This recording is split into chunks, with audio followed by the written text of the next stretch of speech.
ဒီသချင်းလေးကတော့ရှာရှာပါပါသချင်းကောင်းတစ်ပုဒ်ပဲပြောရမလားသချင်းလေးရဲ့ခေါင်းစဉ်ကအကိုကြီးအဖအရာမိသားစုတို့စုမှာအကိုကြီးတယောက်အနေနဲ့ဒါမိသားစုရဲ့တာဝန်ကိုကြေပို့စွာထမ်းဆောင်ပေးတဲ့ညီကိုမောင်နှမတွေအတွက်စားဝတ်နေရေးအကုန်လုံးကိုပြည့်စုံအောင်ထားပေးပြီးတော့ဒါစံပြအကိုကြီးတယောက်အနေနဲ့ရက်တီပေးတဲ့အကြောင်းအရာလေးကိုရေးဆက်ထားတာ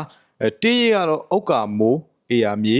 ဒါတေးဆိုကတော့တတ်မောင်ရင်နသားအချင်းလေးရဲ့မျိုးစားကတော့မြန်မာတန်စင်ဗျာအကိုတယောက်အနေနဲ့ဒါစွလို့နစ်နာခံပြီးတော့တာဝန်ထမ်းဆောင်ရတယ်မိသားစုပေါ်မှာအဲ့အကြောင်းလေးကိုမှဒါတေတေမွမွေဒါဂိူနာတက်တက်ရေးဆက်ထားတာအရေးပိုင်းကတော့တကယ်ကြီးကိုမှတော်တယ်အဆိုကလည်းဂိူနာတန်လေးဆိုတဲ့အတွက်ကြောင့်